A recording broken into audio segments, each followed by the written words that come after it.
It's just me, skin and bone, taking every wrong turn I've been told.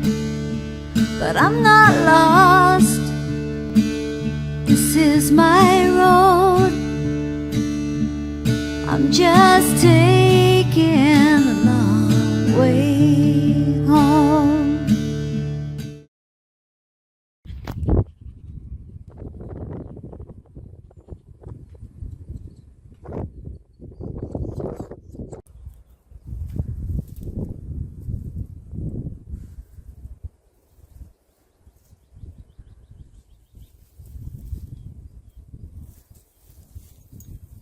Good morning. Well, we had an adventure last night.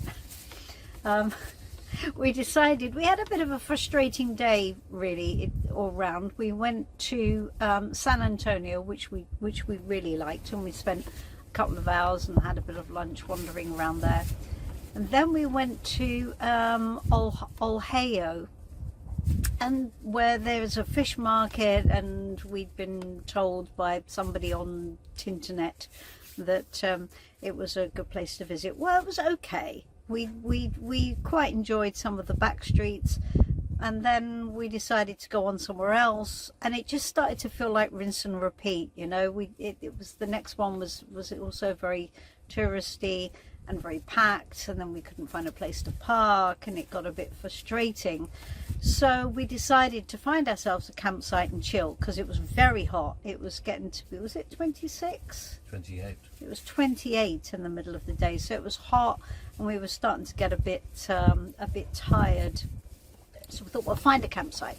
So Geoff found a campsite on Pitch Up. Excuse my long tail, but nevertheless, found this campsite on Pitch Up, which was 30 miles away. So okay, we're going to do it. We're just going to drive there and chill. In the mountains. So it was inland a bit. Okay, we're going to chill. It's going to be fine. Let's just do that. So we got there, and once again, we couldn't find the damn place. We drove all around. We asked an elderly Portuguese chap who gesticulated, and anyway, eventually Geoff decided to email the person who ran the campsite, because there was no phone number. He emailed, and then he also put his phone number and said, we can't find you, where are you? And this Liverpudlian guy rang us from England and said, the campsite's closed, there's no way you can get there, but you're actually on the right road, it's literally there. And we're like, okay, we're in the middle of literally nowhere. And he said, well, the campsite's not ready, and so but you can just park wherever you like, and it's all fine. And he's been lovely, and he's been sending us things about the local village and local restaurants.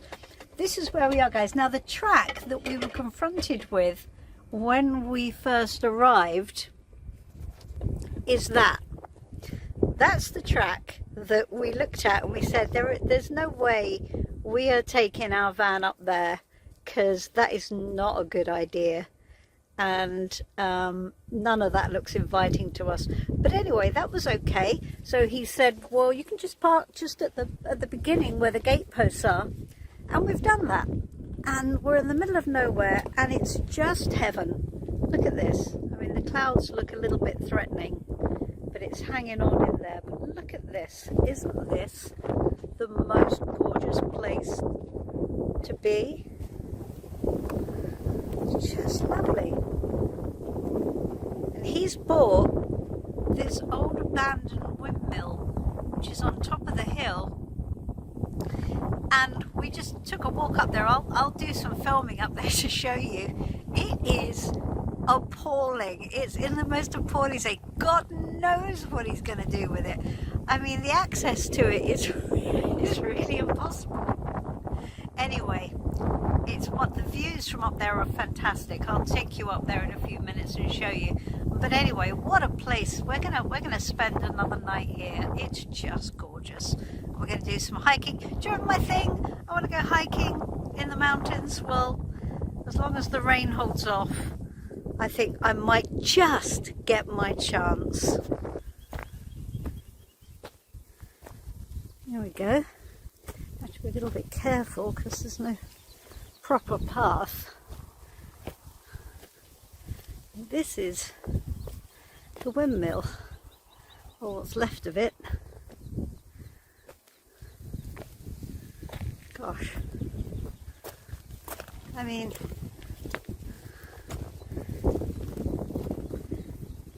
even with my romantic brain, this is a job. And how you get access to get building materials up, I've got no idea. This is seriously. Look at this. And he's obviously been up here. There's all kinds of food, and I'm not going to show you. It doesn't look very nice. He's obviously been in here doing something. I mean, I don't know exactly what his plan is. There's a stray cat that's pooed in there. So there's a fire. What you can see is a box of eggs. He's obviously been in here doing something. He said to us, "Oh, there's a sofa up there. You could sit on it if you want to." I don't think so. And this is, I mean, what would you do with it? You can't get into the actual windmill itself. It's completely locked.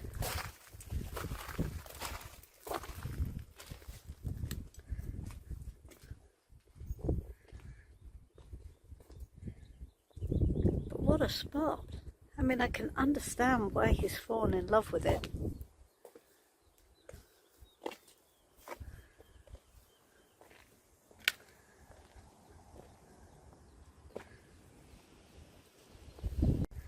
If you look over there, up that other path, there's another windmill that's the same as this one. It's like a twin.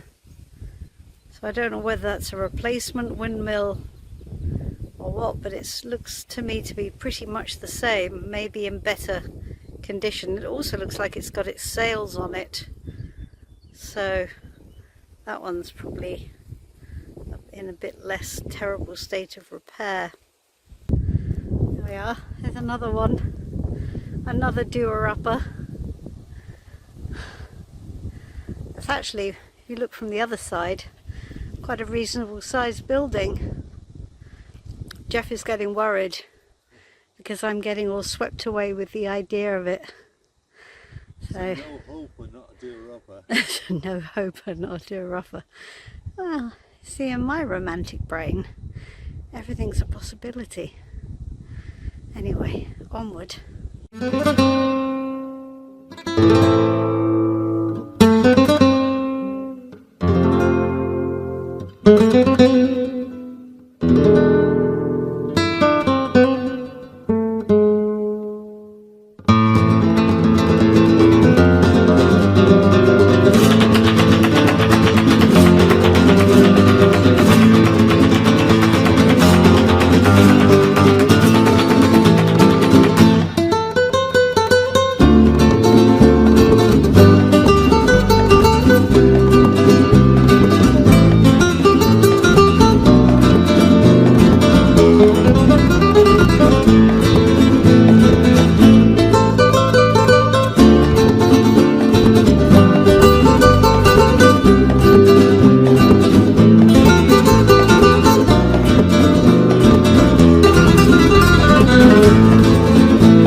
So my adventure this morning is to walk to the 7 Hanging Valley caves, and this is a system of caves that goes inside the cliffs itself with almost sort of windows out onto the sea, because the caves around the Algarve are literally honeycombed into the cliffs, some of which you can only see from the sea. And yesterday's boat trip was supposed to be to the Benegal caves. You're supposed to be able to go inside the caves by boat, and you can actually see up into the sky above, but the waves were too rough and the water was too high for us to safely be able to go inside the caves, so we couldn't do it. But we saw this honeycombed cave from the boat, and I thought it would be so cool to go and walk it. So that's what I'm going to do today. Yesterday's boat trip was amazing. As I said, it was too rough and the water was very high, and it was a bit like a roller coaster ride. Unfortunately, the lady behind me got very unwell and lost her lunch about 15 minutes in, which on a 2-hour boat trip is not a fun thing to happen. So I felt really sorry for her because it was intense.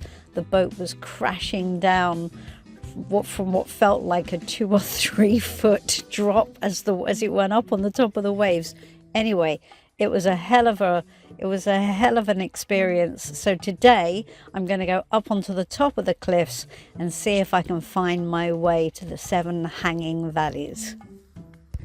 So our tour guide on the boat yesterday was telling us that 3 million years ago all of these cliffs were underwater. The tallest ones, where the top strata was where the sea level was. And here you can see in the rocks that there's shells everywhere, just embedded in the rocks. It's incredible. And all along the path there are shells just literally caught in the rocks as well. Fantastic. So I'm guessing these are the holes that are open down below when you see the caves by boat. This is probably one of the openings to the sky. I made it to the lighthouse. That's something. Now I've got to go back.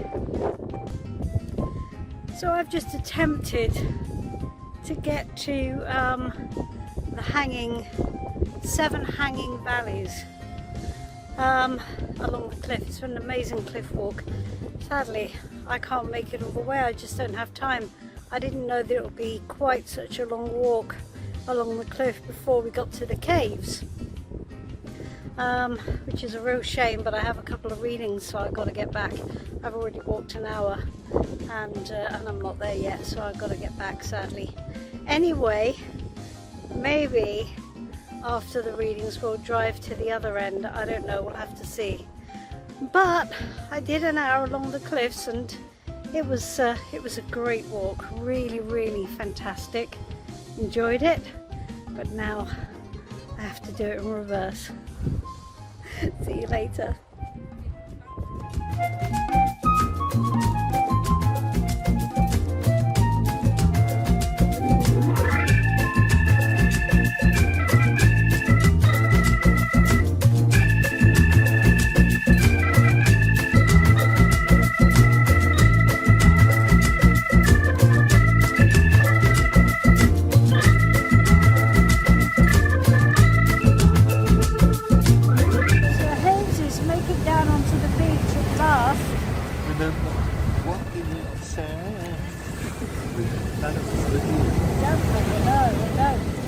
I was going to go in and have a swim, but you've got red flags up everywhere.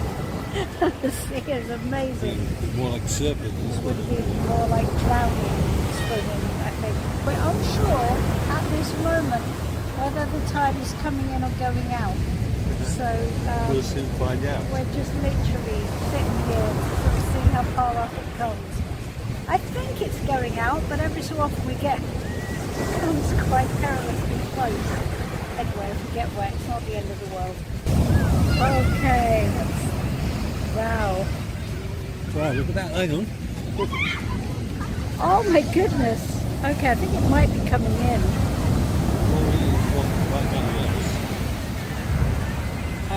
Oh, look at that one.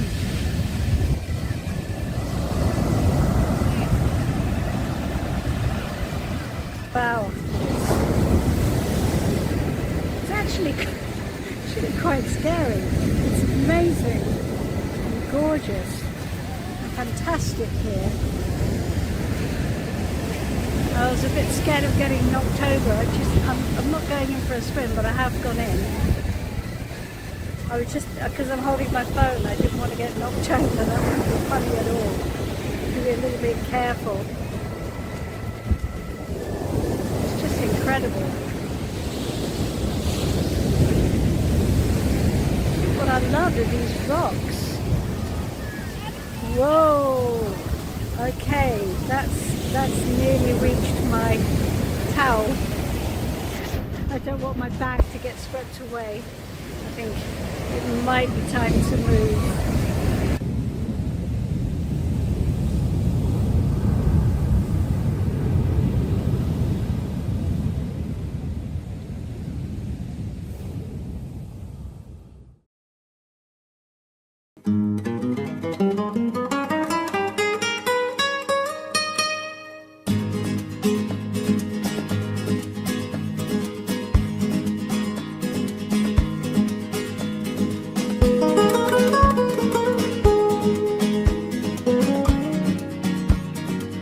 Doesn't matter where Geoff is in the world, doesn't matter what the temperature is, he's a soup man through and through. Super. Sweet potato soup is his thing.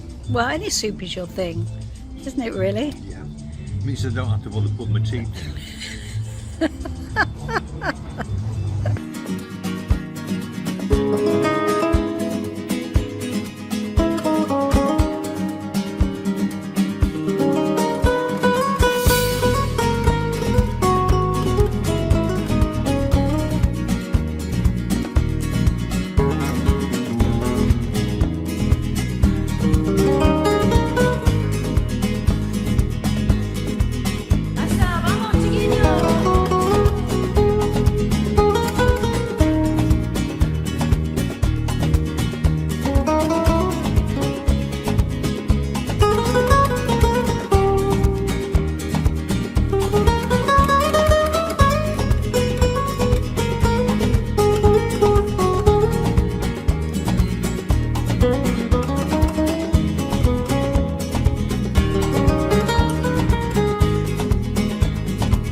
One of the things we've really enjoyed about this trip is seeing the nesting storks. They're absolutely amazing and they look like giant pterodactyls flying across the sky. Unfortunately, although storks used to be indigenous since prehistoric times across the UK, they were rendered extinct in England, I think in Victorian times. There might be one or two in Scotland, but there is a program apparently to try and reintroduce them, which is in Sussex and I think also the Cotswolds. but there have been attempts to introduce them before, to reintroduce them before, which sadly have failed. And one of the problems is that they get them, they breed them in captivity, they release them into the wild, and then they disappear off into Europe, never to return. So we lose them. Oh, we're just driving across here, and there are just stork nests on every lamppost. It's quite amazing. So here in Portugal, at least, they're thriving.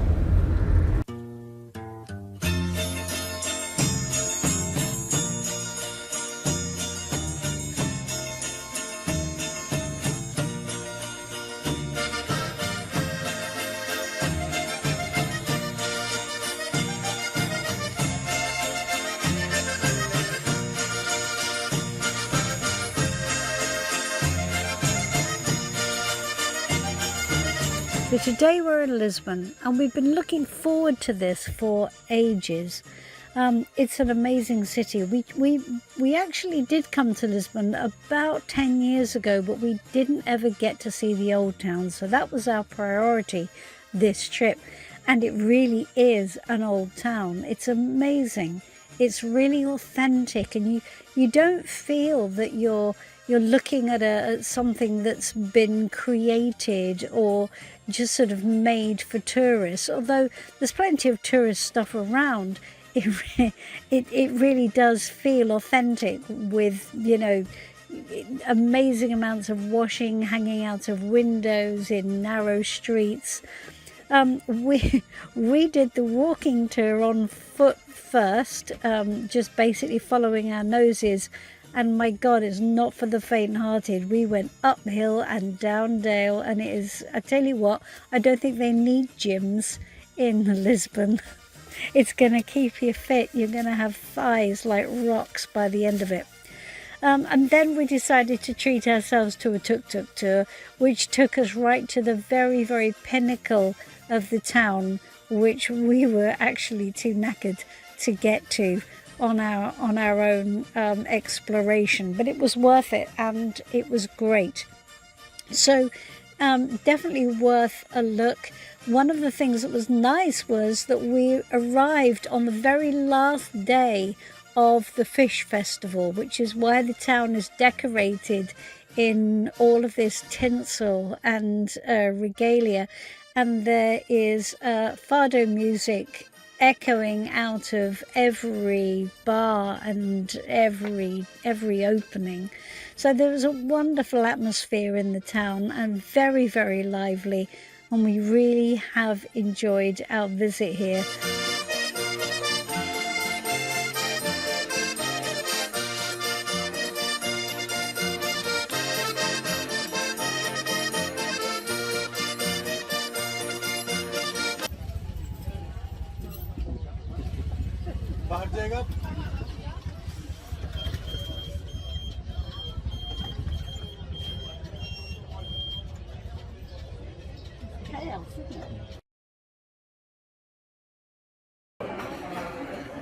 This is Geoff's absolute favourite thing. We've driven an hour to get here, and Geoff, this is the home of the Portuguese custard tart, this particular place, and we've driven an hour for Geoff to have an authentic Portuguese custard tart in the place of its birth. We'll show you around. It's an amazing place. Got a capacity of 250 people. It's basically the Portuguese Betty's, we've decided. There's a queuing system outside for when it gets busy. So, look, that is a man happy in his work. So this is the Geronimus Monastery in Belém, which is amazing. It took 100 years to complete. 100 years to complete. I'm surprised it only took that long.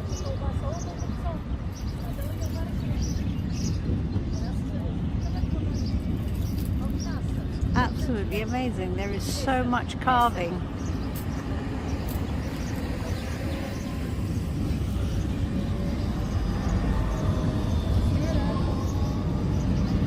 Look who Geronimus was.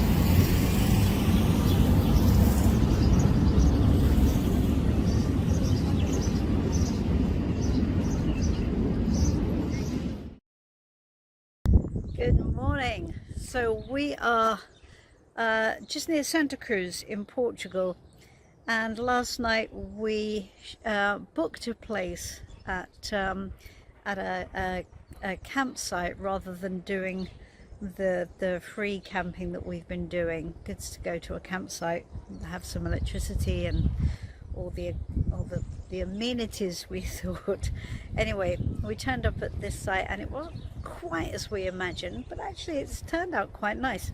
It's a little homestead farm, and the deal is you can help yourself to anything that's growing in the vegetable garden, which there isn't because it's too early in the season, but that would have been nice. This is the vegetable garden. I think this is sweet corn growing here, and there's, I think, also further up here we've got lots of different vegetables, some salads and stuff. And Flynn has found a little friend who's like Flynn. It's quite sweet. So they found each other, and that's all right. They're buddies now.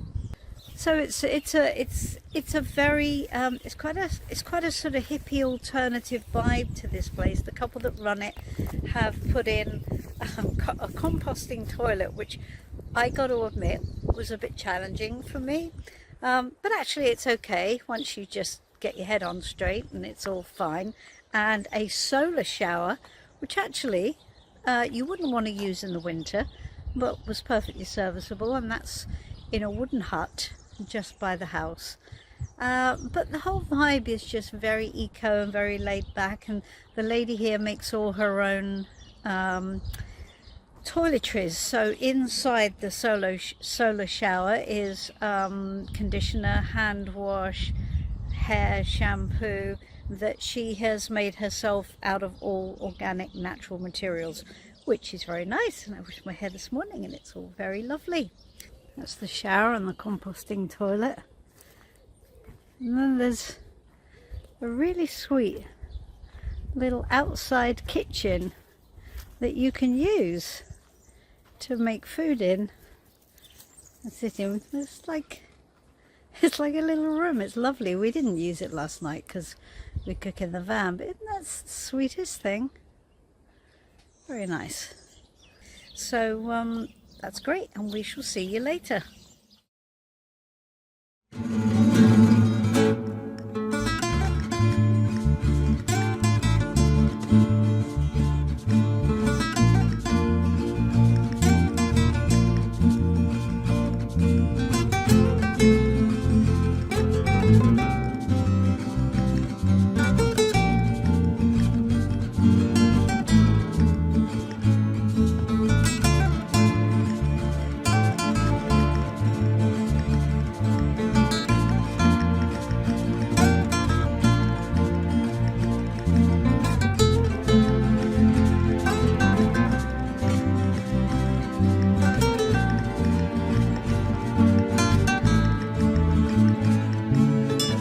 One of the things I really love about Portugal are the pavements, and these are actually some of the prettiest pavements we've seen. The mosaics are just fantastic, and there are different designs on every street. Sometimes there are different designs on two sides of the street. Anyway, I just love them, and I think it's I wish Twickenham had made some different decisions in their pavement making choosing. I mean, the pavements are just stunning. Anyway, I just wanted to say that and show you exactly what I meant. Geoff has chosen pastelaria for breakfast today, and very pretty in pink he looks too. These are our croissants, and as you can see, everything is tinted with pink and everything is colour coordinated. Even the orange juice and the croissants are colour coordinated. But we do have the flies also like it, so we are going to eat them, but we just wanted to show you them because they are spectacular. Apparently they taste just the same, they're just tinted. So there we are. So we very much enjoyed our visit to Avera.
Haruka. Aruka. That was the name that we couldn't remember. Haruka.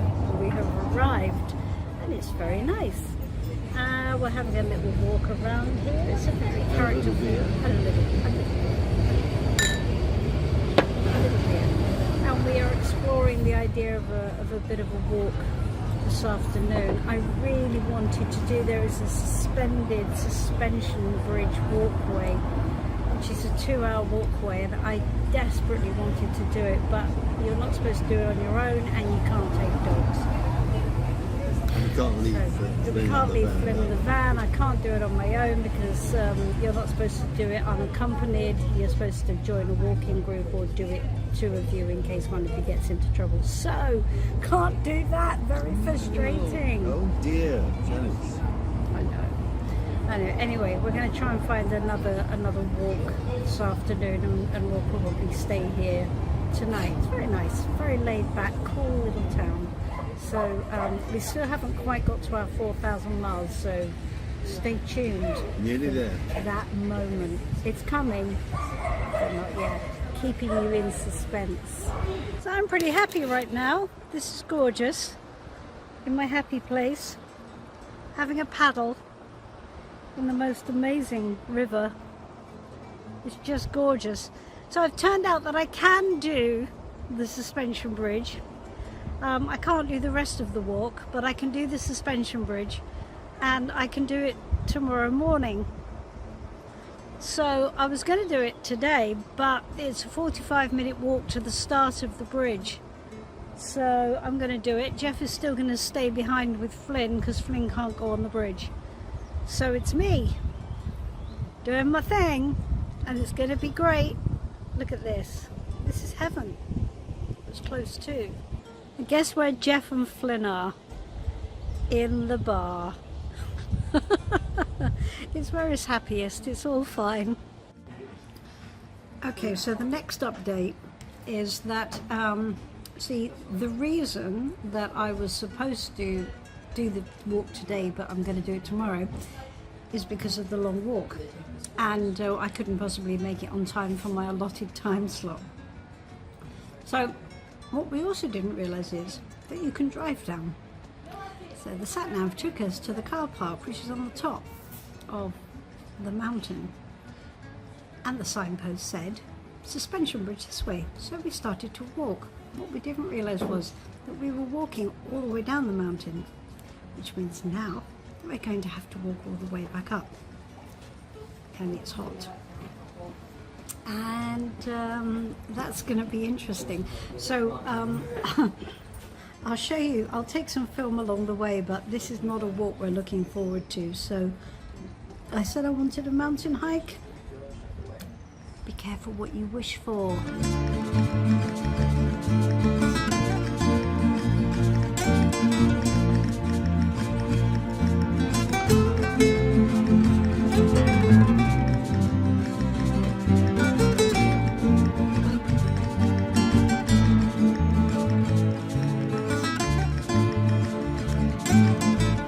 This inspiration for a new song. It's called The Long and Winding Road. Do you think it's... No, I don't think it's a good title, do you?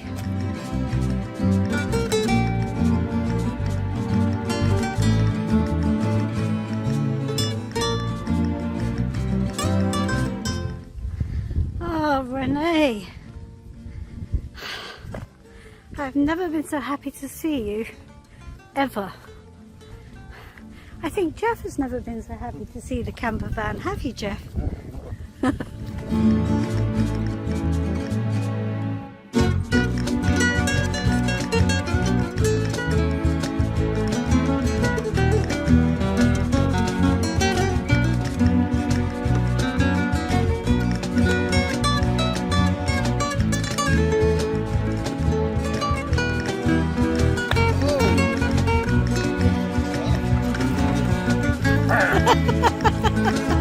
My stick is my perfect stick, and you're not having it.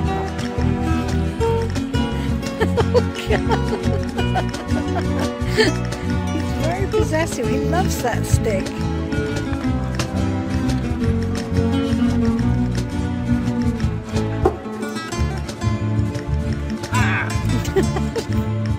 Oh, come on, throw it, don't tease him.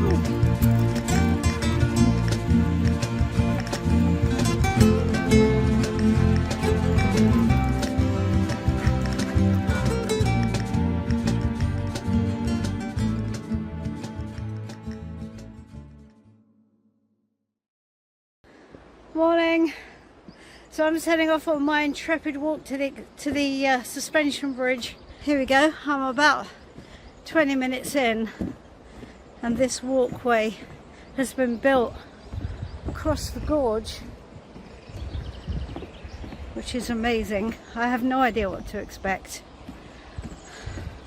I just know that I have to get there by 10 o'clock. It's 20 past 9 now. See that staircase up there? I'm rather afraid that might be where I'm heading. Oh, okay.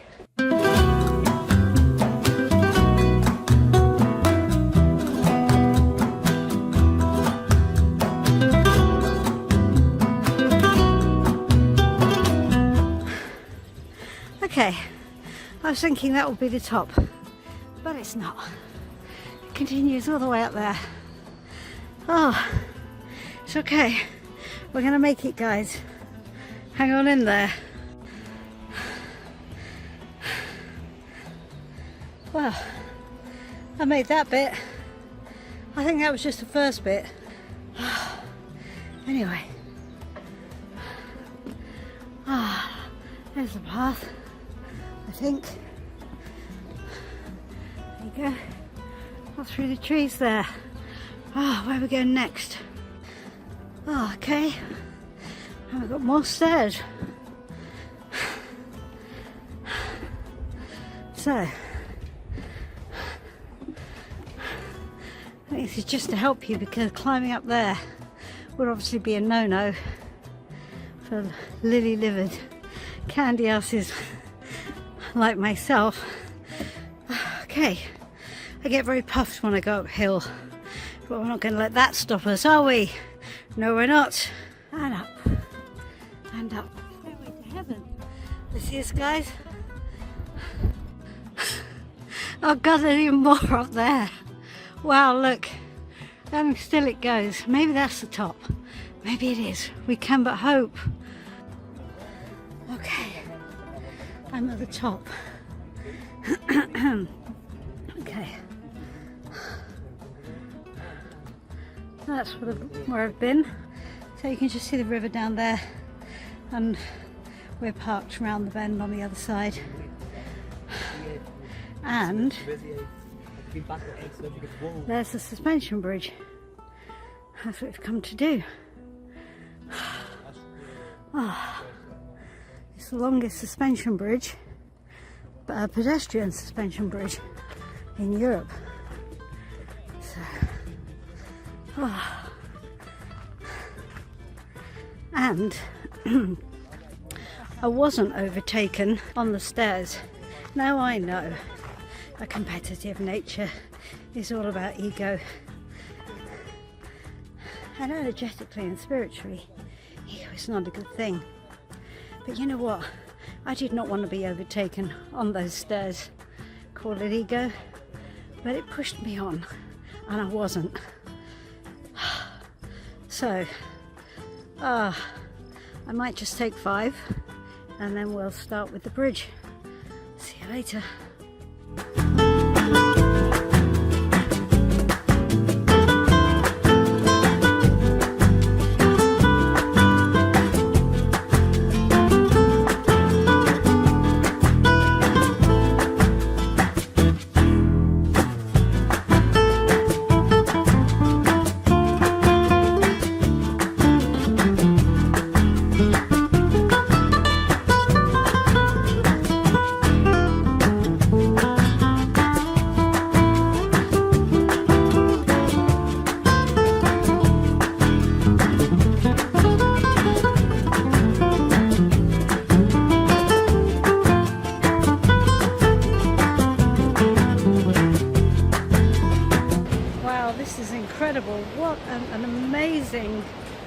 feat of engineering this bridge is. It's incredible.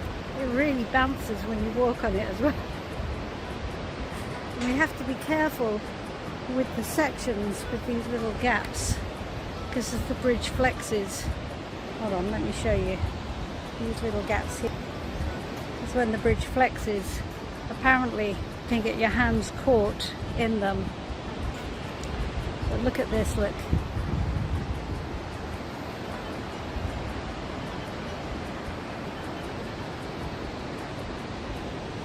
That is just stunning. I'll take you over the other side and have a look down there.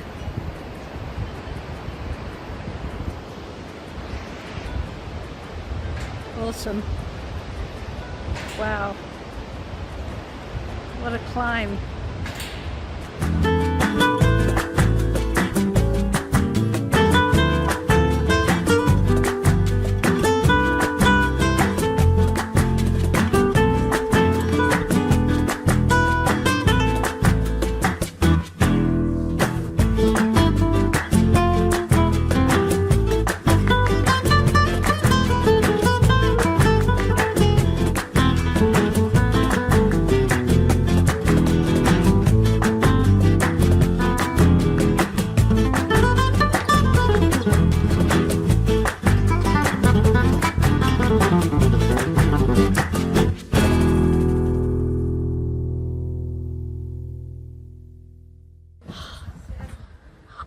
Oh God, that's cold. Oh. Oh. Oh. I don't need to drink it, I just need to hold it on my face. Oh. Hello. Well, I'm back, and it was about 2 hours in total, the whole trip, and well worth doing. So if you're in Portugal, do come and do it. I would have loved to have done the whole walk, but of course I think it would have been fine actually if I just bought a ticket. I think it would have been fine. I don't think anyone would have worried. It was not a lonely experience, so I think being on my own wouldn't have been a problem. Anyway, I couldn't do the rest of the walk because I didn't have a ticket for the rest of the walk, but that's okay. It was phenomenal, and the bridge is incredibly impressive, really amazing, and it was a beautiful hike. Although those stairs, I mean, they went on and on and on and on. And I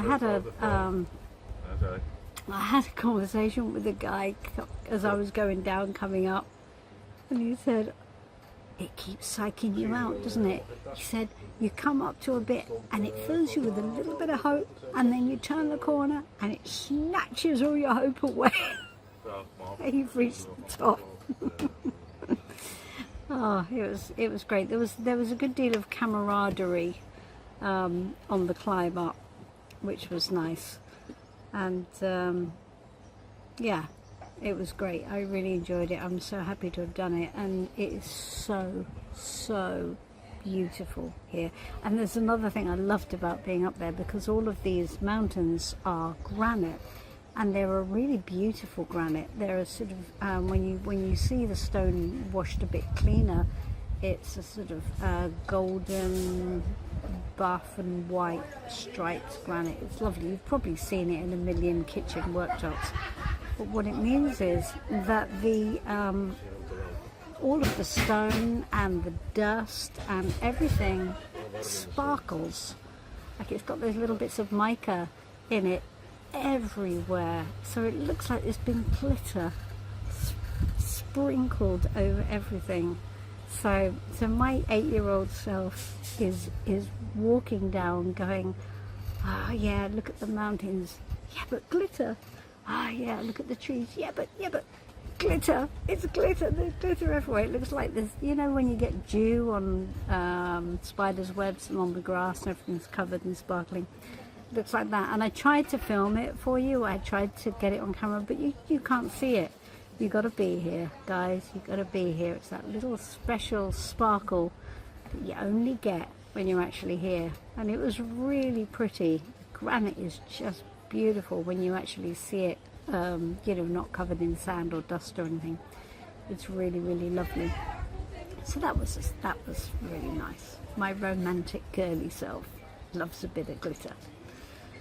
So we have to move on from here very soon, and we're going to be starting our reverse journey. I think we're going to be leaving Portugal, and we shall be on the return stretch, which is very sad, because you know what, I could do this nomadic lifestyle indefinitely. I may never come home. You may have lost me forever. Except Geoff is going to make sure I get home, aren't you, Geoff? Absolutely. Or he might just leave me behind. Might you leave me behind? I'm not going to leave you behind. I'm not going to leave any of you. All right, we shall see you on the road. Bye-bye. Okay, we've got the big announcement. You know you've been waiting. You know you couldn't wait. The suspense was killing you. Go on, Geoff. We've now done 4,000 miles on this trip. 4,000 miles. That's crazy. We've still got another 1,000 to go at least. At least. And Geoff has driven every one of them. So it's a hell of a ride, continuing to be a hell of a ride. I can't believe we've gone that far. It's bizarre. Yeah. Yep. Maybe in the little straight here. Yeah. Anyway, so just wanted to check in, tell you guys that we're going to be leaving Portugal tomorrow. So sadly, because we both kind of fallen in love with Portugal, it's really gorgeous. We're seeing the signs for España now on the road ahead. So we've got our last night in Portugal tonight, and then tomorrow we'll be back in España. So we will see you later. Bye.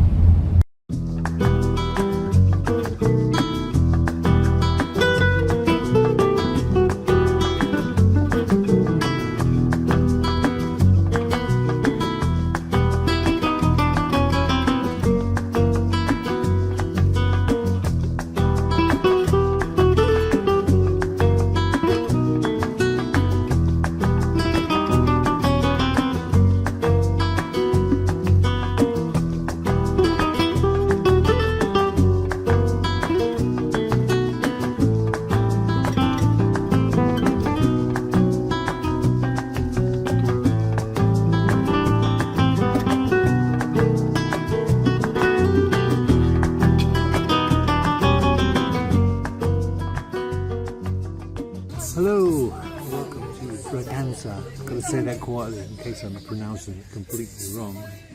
But to the beautiful terrace bar, which I'm sure Janis will show you in a minute. We are glad to find that.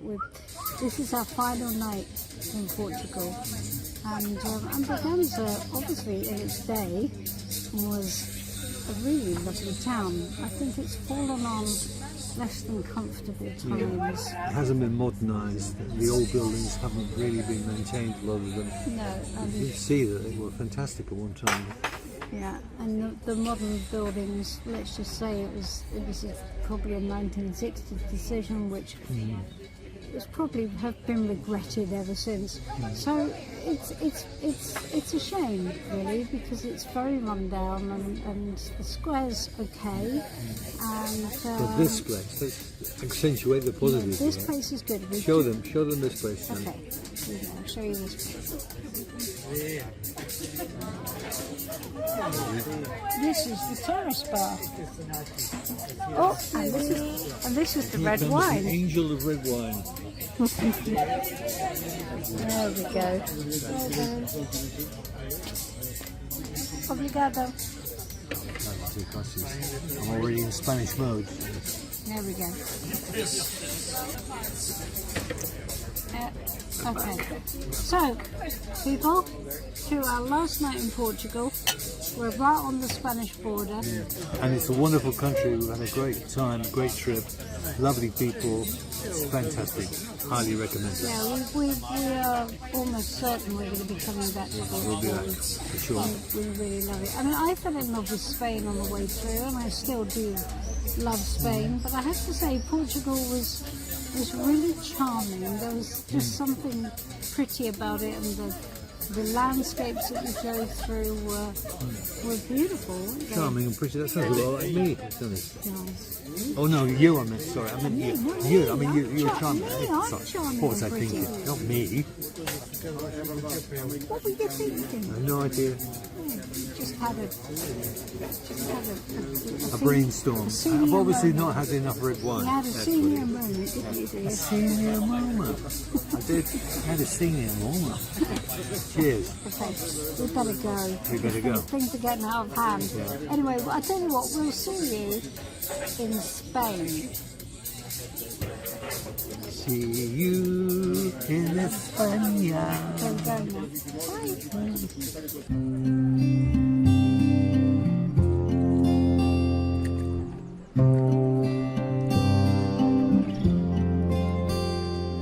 Out there chasing rainbows, jumping over hedges, flying like a sparrow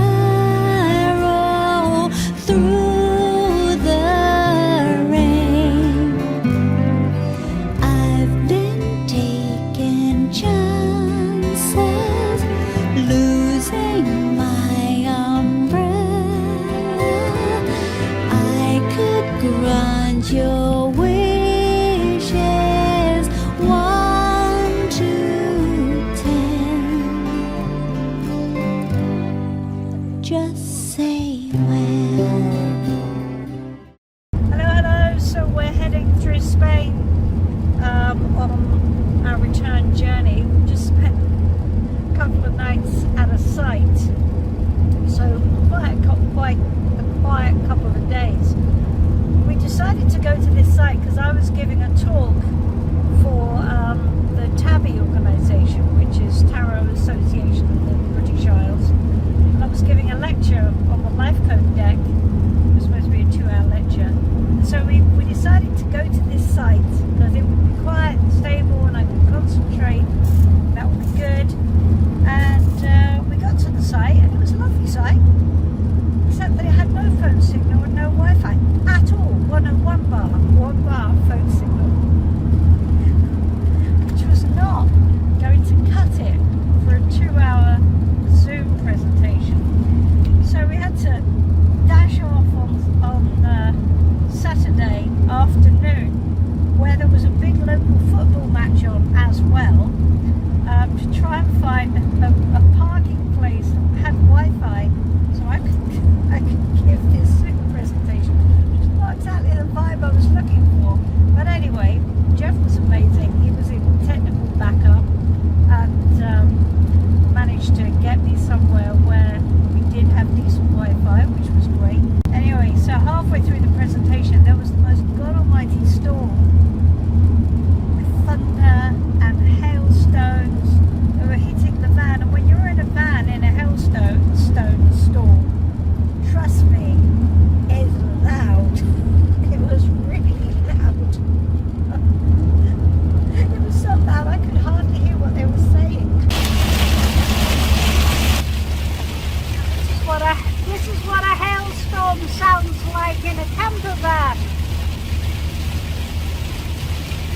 Okay, I think the weather might have slipped a bit.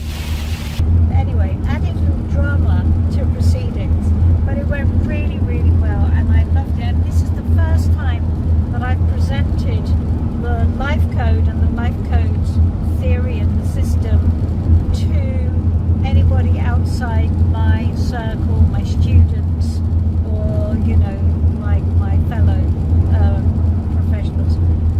This is the first I'm taking it out into the wild, and I was really happy with how it went.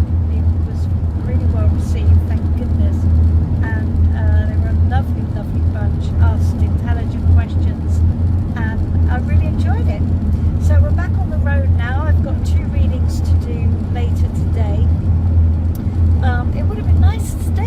campsite and have a little swim in the pool, but sadly, yesterday afternoon after the workshop in the storm, that would not have been possible. We came back to find our chairs full of water because we did the rookie mistake of not putting them over the table before we left. Anyway, chairs were all full of water. So couldn't do any swimming in the pool yesterday, and today we had to hit the road. We're off to Bilbao next, which I've been wanting to see. It's been on my visit list for a while. So that's where we're heading now. Look forward to seeing you there. Say bye-bye, Geoff. Bilbao. See you later. Bye.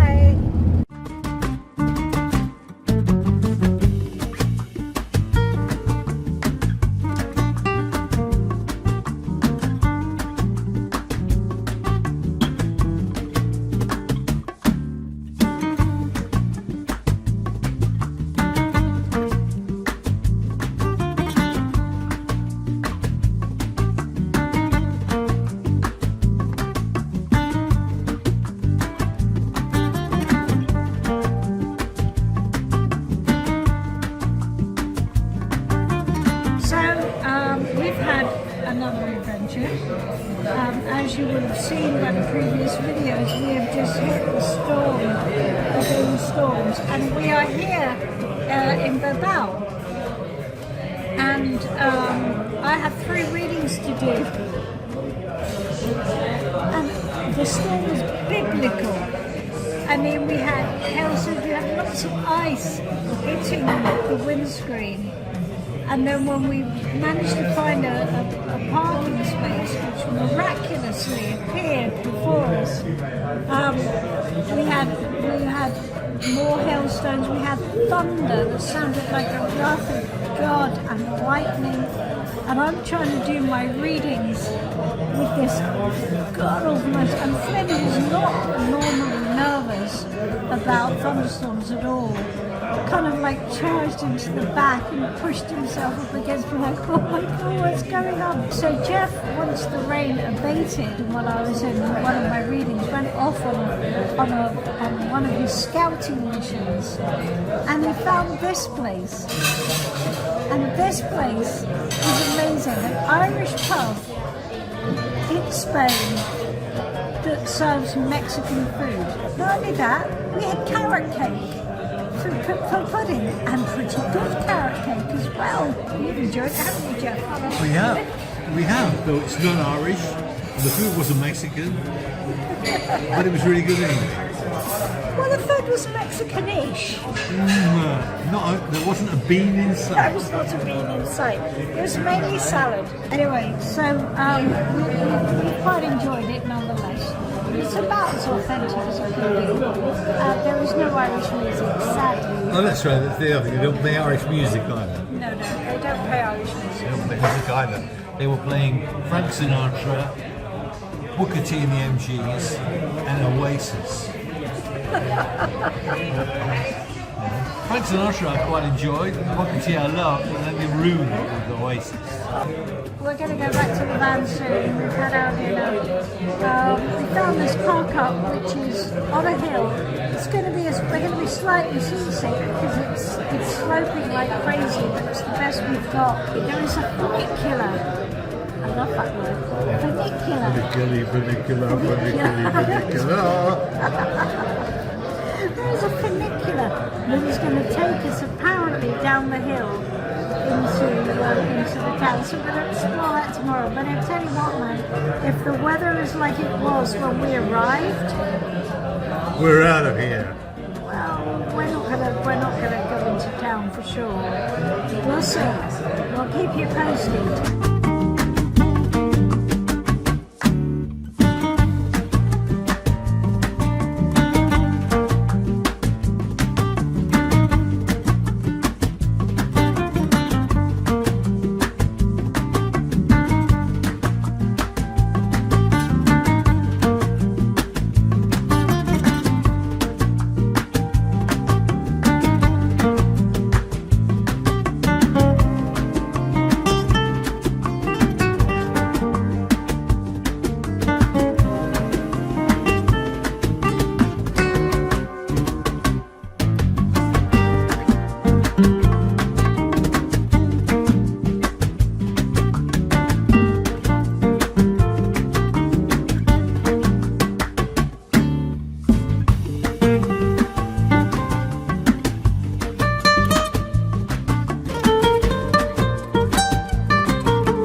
good morning from Bilbao.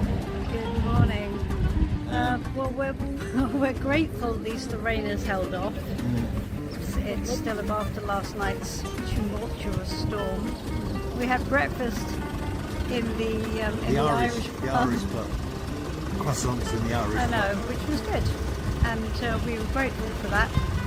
And we've come out into Bilbao, but as you can see, the weather's not awesome, but at least it's dry. So thank God for that. So it's Still okay. with dark clouds above. Yeah, interesting city, but I don't think it'd take us as long to walk round.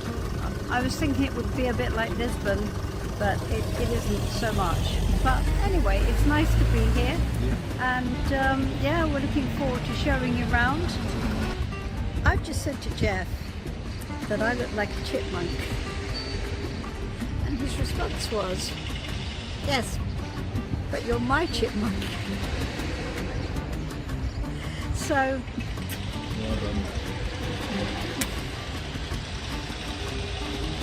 doesn't make it better, does it? No.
big square constitution is what it is. We are. The strong constitution square, which we'll need. Janis has gone for a first. I've gone for sangria. It may be unwise, but But it almost certainly is unwise, especially we've got no idea what's in it. we've got hardly any time left in Spain. It turns out that when we did our research, sangria can be made from virtually anything. It's true, we did research. So we've just had an interesting one of our Have's moments of madness, where we've done a 2-location day. So we went to Bilbao this morning, and then we'll spend the afternoon in San Sebastian. So we found a little parking space, which was great, by the river, and then we thought, well, we'll go and park somewhere. Oh, there's a beach somewhere, so we'll go and find the beach. And we drove for about half an hour. 3 times around the same. Round and round and round. Nearly ran into a coach. And I genuinely thought we'd come to a different town. I thought we were in a completely different town, and maybe it was just a suburb, or maybe it was a different area of San Sebastian.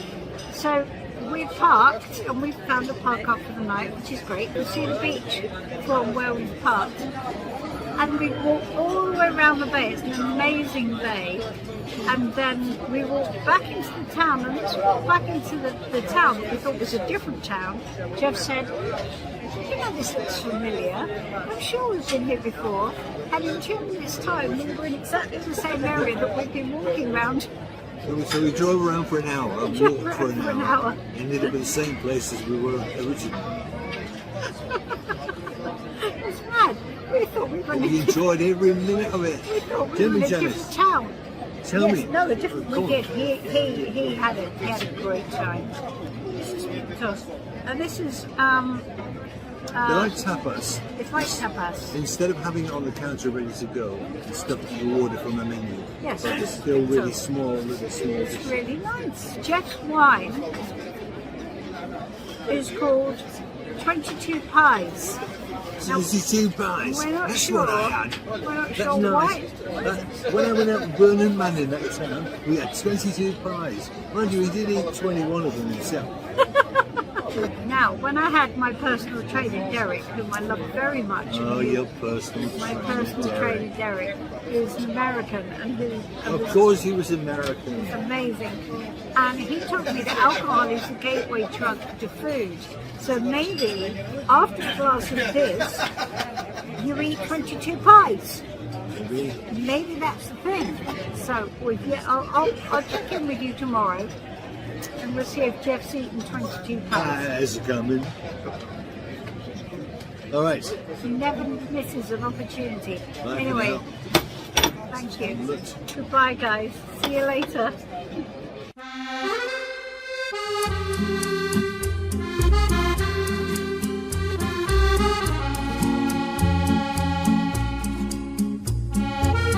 We came across this house as we were walking into Perigueux, and I was really excited. I said to Geoff, I've actually seen this before. It was one of the pictures that comes up when I start up my laptop. Thank you, Microsoft. Anyway, we had to look it up because there's no information about it at all. It just sits there completely at home, like it was the most normal thing in the world for there to be a weird house balanced on a wall. Anyway, so here you go. Thank you, Mr. Google. It's almost 700 years old, and it's called the Yashif, and it's a lookout for a toll bridge, and it's an oak timber frame building, and it was built in 1347. It's amazing. Anyway, it was such fun finding it, so happy to share that. We arrived at Perigueux, and it took us by surprise, as the best places always do. We've been exploring the town, and we realised that the town is having some kind of festival this evening. We're only here for the night, so we've walked into the town and found this fantastic little medieval old town, and apparently they're having a music festival, and all over the town there's music blaring out of top windows, and there's bands on all the way around the town, and the town is absolutely hopping with youngsters. We presume there must be a university or something nearby, but it's great. And walking around, things are getting more and more lively. We had a wonderful dinner. And the guy that was playing was the only performer we found in the town who was performing in French. Everybody else was doing normal pub classics, which was a bit of a disappointment, but he was singing in French. So we went in, we had a superb meal, but when we sat down, he decided that what's needed as the evening goes on is to swap to pub classics. So he came out of French and started doing things in English, which was it's okay, but we were really enjoying him singing in French. Anyway, not to worry, it was a wonderful evening and it was a lovely town, and we really enjoyed our visit. It's the capital of the Périgord region, and really fascinating.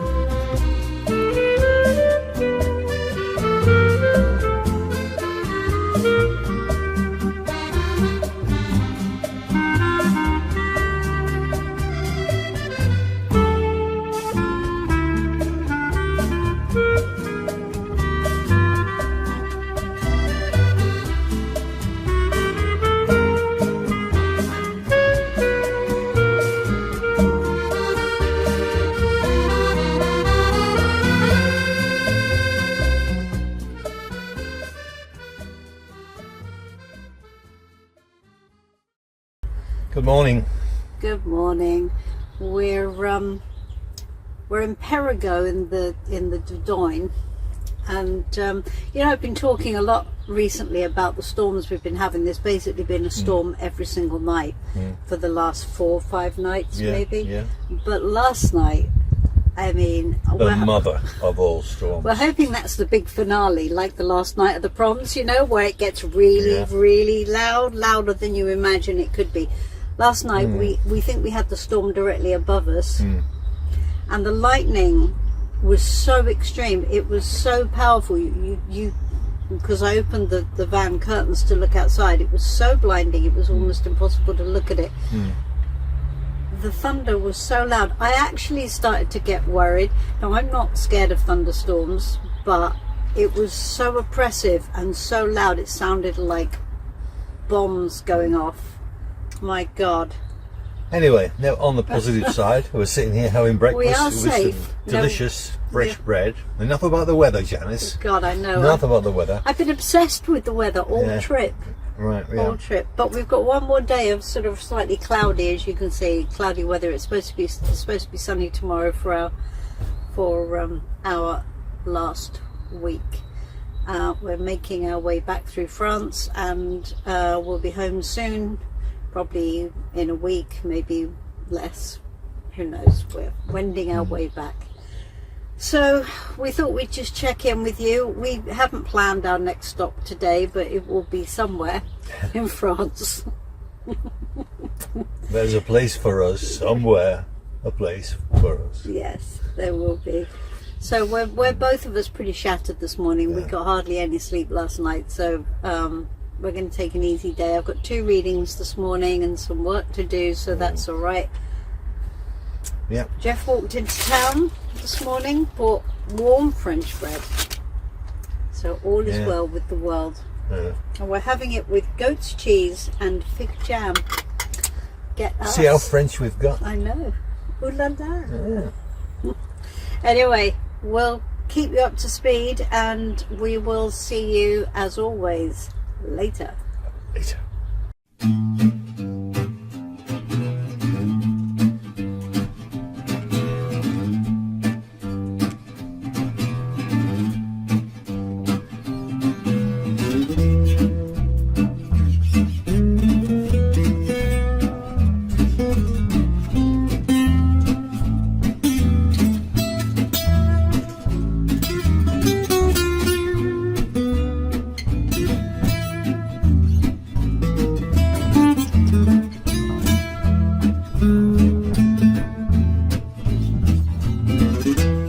So we've got an action-packed day today, and we're at the Landry Castle and Gardens. So Geoff is going to walk Flynn in the gardens. We can't take Flynn into the actual castle, so that's okay. I'm going to do that.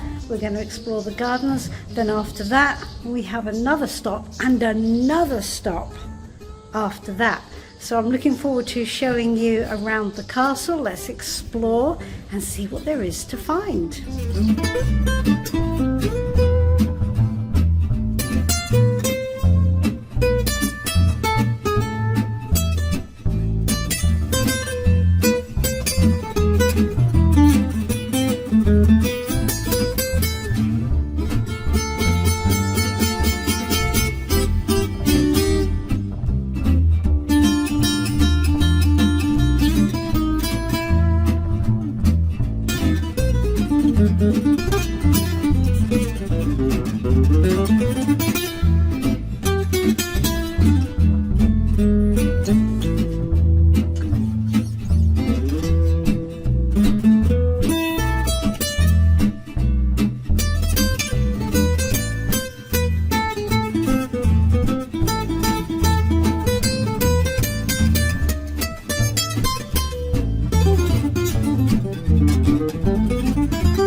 I have really loved our visit to the Landry Chateau. It's absolutely gorgeous, and I've loved reading about the history. There's been a fortress here since about the 12th century, so it has an ancient history. But the bit I liked actually started at the beginning of the 20th century with Joachim Carvello and his wife Anne Coleman. And Joachim Carvello was born in France to a mother who died early, and a father who had lots of businesses and a previous marriage, but who went bankrupt and ran away and abandoned both families. And he was brought up in poverty, brought up by his eldest sister. He was the youngest child, and she pretty much brought him up. But he was incredibly bright. So he was fascinated with science and with history, and he was taken under the tutorage of a guy who became Nobel Prize winner. You'll have to excuse me, I can't remember his name, in the conservatoire, and started to teach him. And there he met Anne Coleman, who was a young woman from America who had come over to Spain and to also study at the same conservatoire. She was very introverted and very nonconformist, and she met Joaquin Carvello, and even though he was very Spanish and she was very American, they fell in love. They shared, even though she was actually relatively wealthy, her parents had also died when she was young, and she was also brought up by her sister. And they married, and they shared an absolute love of science and history. And apparently they fell in love through many, many heated debates and discussions, which I love. They got married. She wanted to study in Paris, so they came to France and they bought the Landry Castle, and they lived here. They made a home, and they undertook a massive renovation project to restore it to its former glory and restore many of the original features that had been changed or ripped out or covered up by previous owners. And I love that story. I think that's rather wonderful, and what we see today in the castle is the effects of their work. So I hope you've enjoyed my little tour of the castle. I've loved visiting this. We've got an action-packed day. We're off for a small beer and a crepe, and then we're on to our next stop. We've got 3 stops. This is our last week, so we're making the most of it, and we look forward to seeing you. I've really enjoyed the castle. Geoff was struggling with the heat, so he really enjoyed sitting by the lake with Flynn, watching the swans and just enjoying the cool. So we will be seeing you soon, so hang on in there. We've got lots to do today.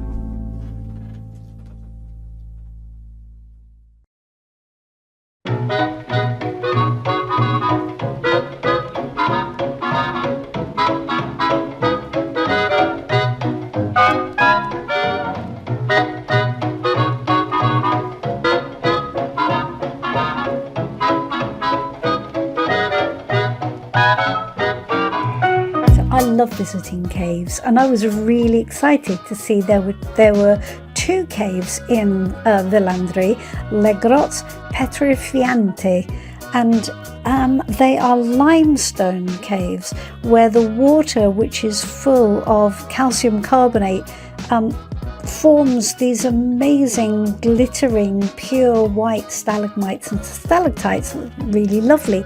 I thought I would go and do that, and the caves were quite interesting. It wasn't quite as dramatic as some of the caves that I visited before, but it was fascinating.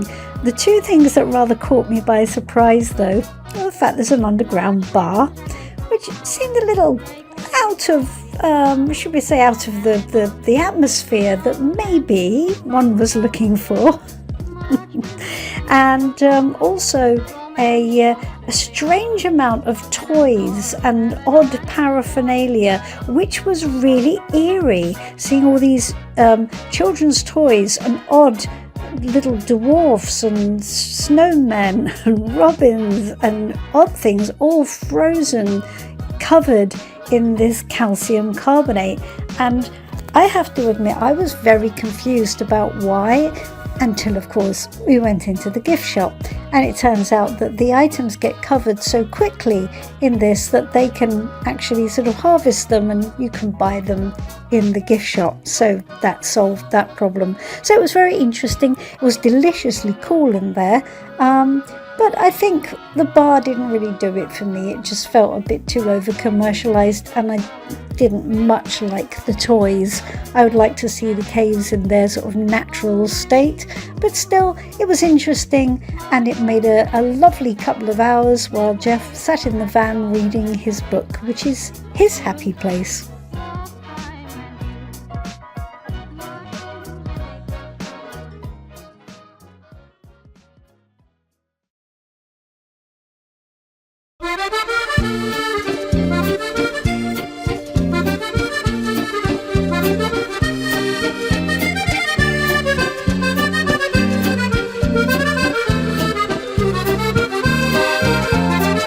So we wrapped up our 3-location day in Chinon. And Chinon is the most amazing medieval town, and it's so beautiful. We visited Chinon briefly about 5 years ago and came back, and we really enjoyed it. Now, we were going to have dinner in Chinon, that was our plan, but actually we decided that we were quite tired after all our running about, well I was anyway, and so it would be nice to just come back to Villandry and have some dinner, and so then we could walk back to the van. But we really enjoyed it. If you're in the area, Chinon is the most gorgeous medieval town right on the river with the prettiest Roman bridge. And it just is gorgeous. It's very it has that frozen in time thing that the best French small towns and villages sometimes have when they have really ancient buildings. Very, very atmospheric. The ancient wood with all its character is I just find it incredible to look at. So anyway, enjoyed that, and back to the van, and then tomorrow we're off along the Seine to somewhere else entirely.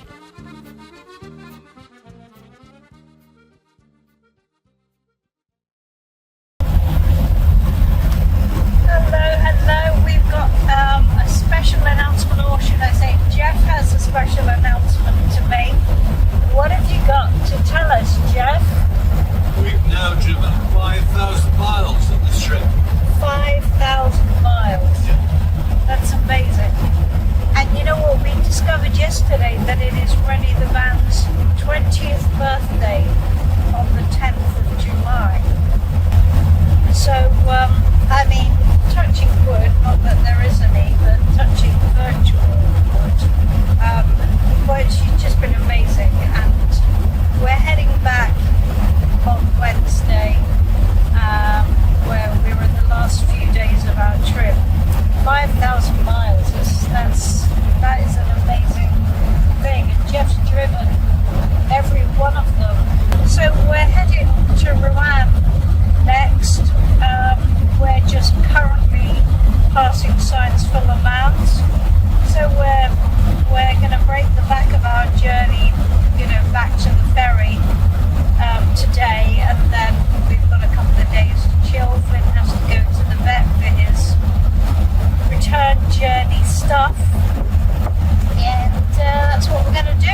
So we came across Laboel completely by accident. Everything was going wrong. We couldn't get to the campsite that we were supposed to get to because the ferry had broken down. I had an appointment to read with a client and we had no signal at all, and we were getting quite stressed until all of a sudden we came round the corner and there was the amazing Seine River just gleaming in front of us, and we came into this beautiful village. The signal went up and it was fantastic. We found a parking space right by the river and we started to explore the village, which blew us away. There are the most amazing 13th century half-timbered houses, and the village has an amazing history of artists and writers. It was the birthplace of Hector Malot, the writer, and he was born in this house with this gorgeous lavender outside right on the river. And his anecdote is that when he was one, a yacht came out of the river and smashed into the front of the house, breaking into his bedroom. He survived though, giving him the reputation of being blessed, and that he would go on to be something very special, which he did. The village has also attracted the likes of Gauguin, Alfred Sisley, Albert Le Bourg and William Turner. They have all painted there, and there are art galleries and exhibitions in the village all the time. It's beautiful. We had a lovely, lovely dinner in a quintessentially French family restaurant with a mother and daughter and a father who cooked, and it was just lovely. They were so friendly and we loved it, and it was an absolute blessing to have found our way there. We were so happy. So I'm really happy to be able to share that with you.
going to be our last city of the trip.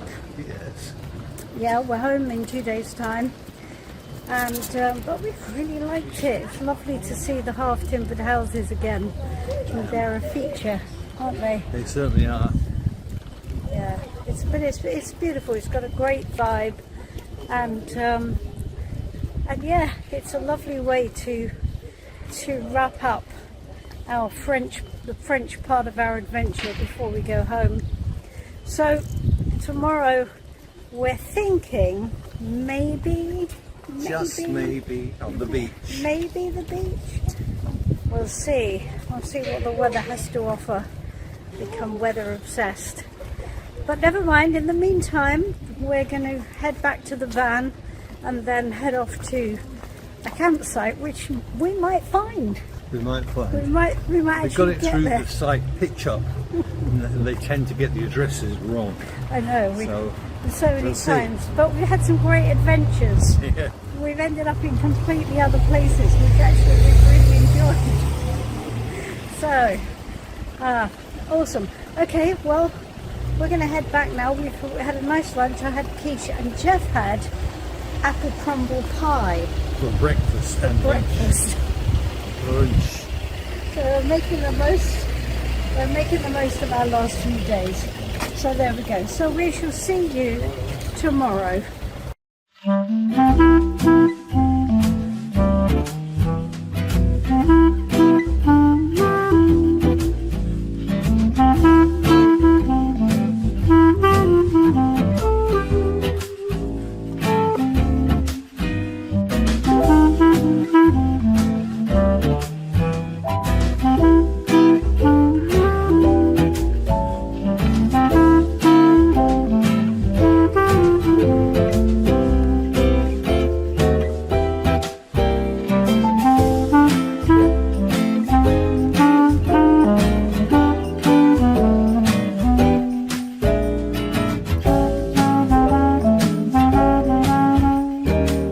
So this point is Claude Monet's chosen point to paint the cliffs at Fécamp, and apparently he did 23 canvases from this position, although when he painted it, it was only the little honey fishing village that was in existence. So he would say there was not a person in sight, and all he had was cliff tops and sky and sea. Absolutely lovely. Pretty interesting, really.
Hello. Hello.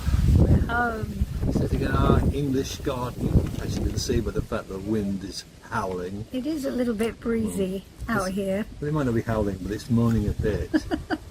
Sounds like me. Well, you said it. So we thought we'd check in and just have a chat really about the trip and how we feel about it. And you know, it's been. Yeah. I think what's struck me is it's been quite hard to adjust to being back and sort of in a house. Yeah.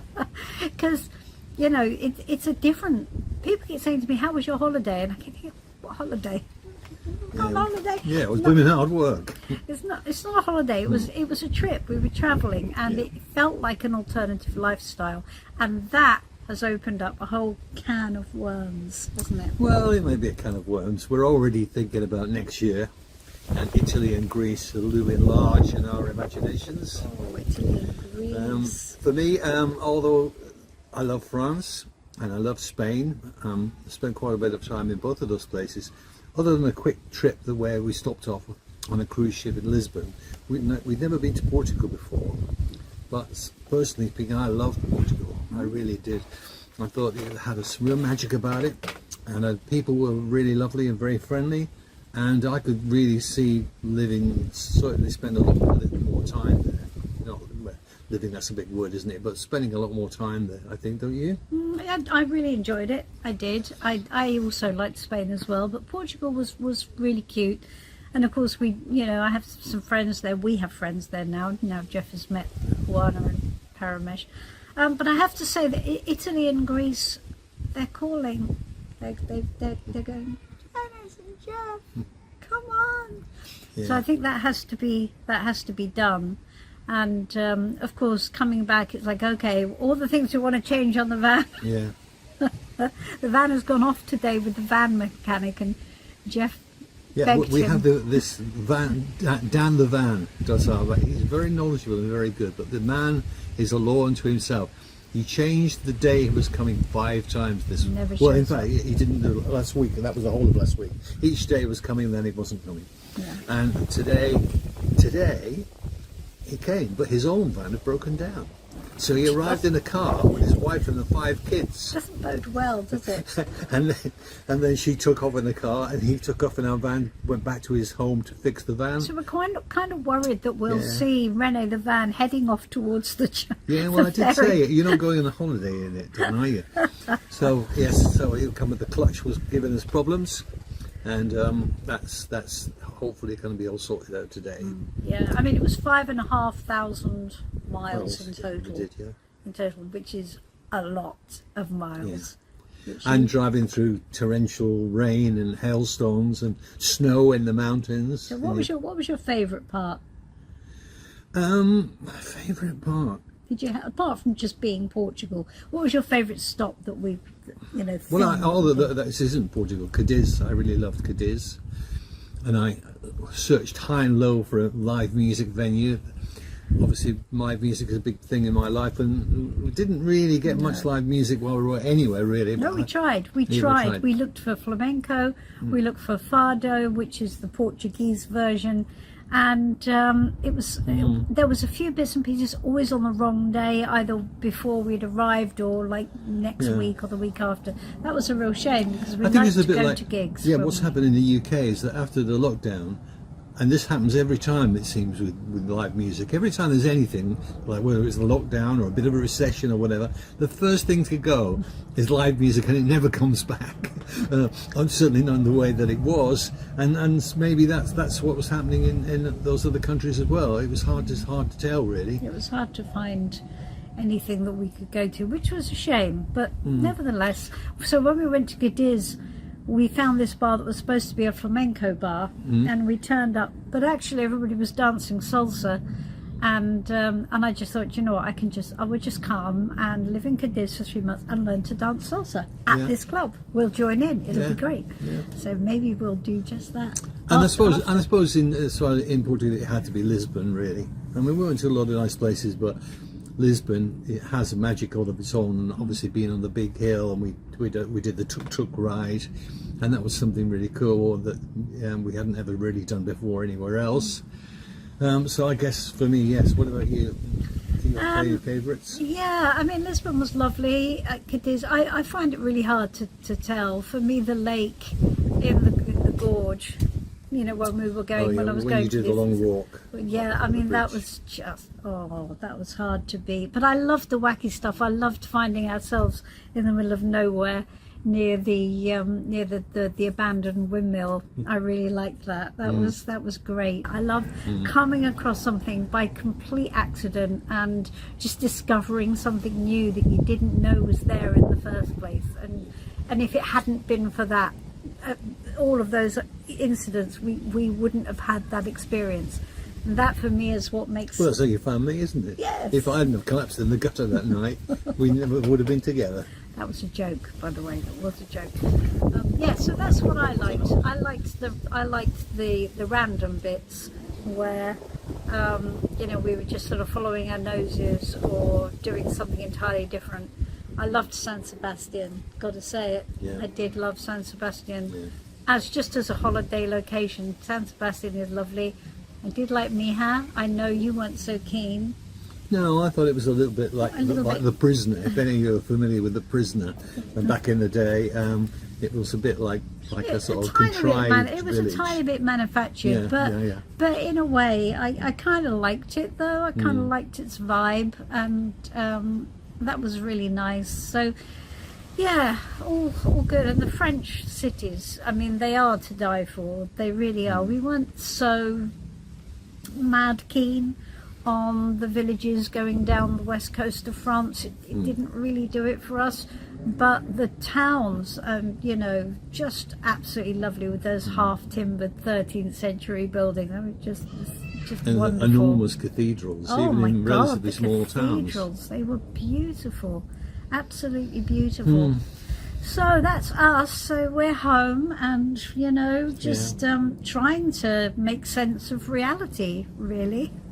Well, especially as I think when you're away for a 2-month trip, reality is what is reality exactly. They've only been back for less than 2 weeks, and so is this reality then, or is reality just the familiar, or what is it? I don't know. I think we have to make our own, don't we? Really? Yeah. So I think both of us love travelling and would like to do more of it.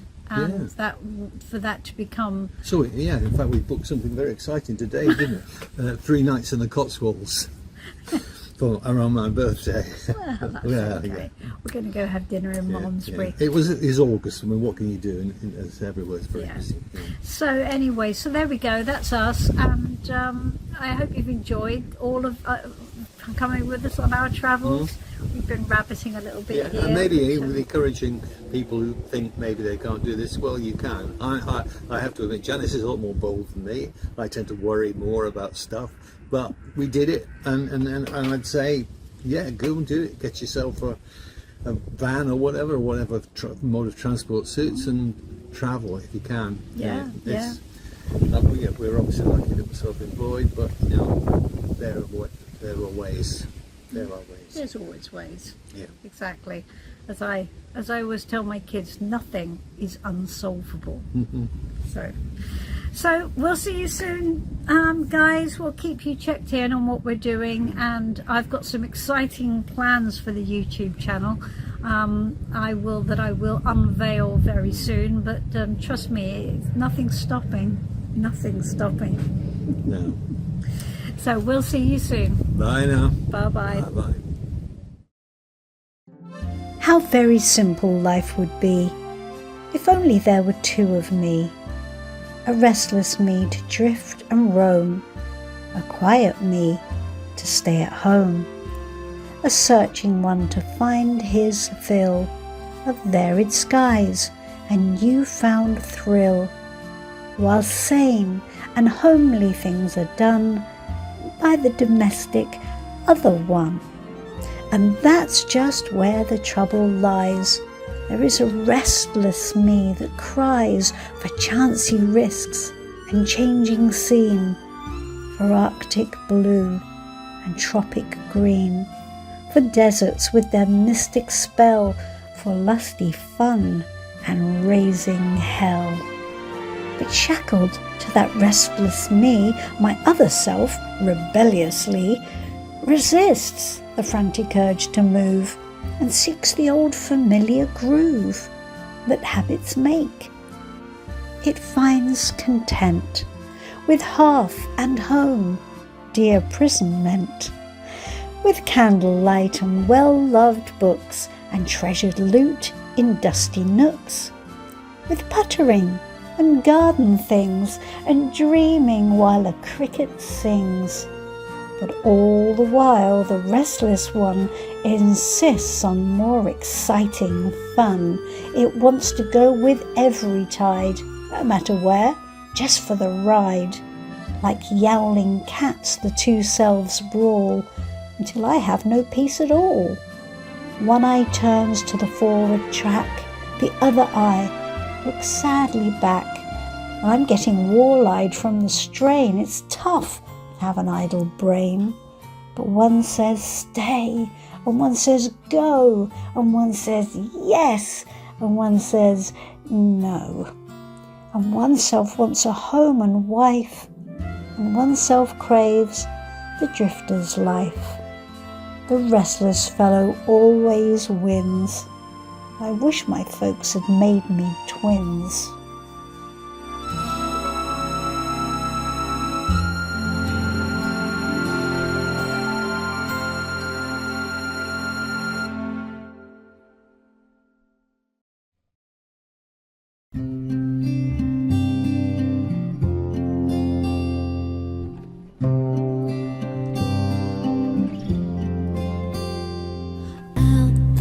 Chasing rainbows, jumping over hedges, flying like a sparrow through the rain. I've been taking chances, losing my umbrella. Grant your wishes 1 to 10. Just say when. Just say when. Just say when.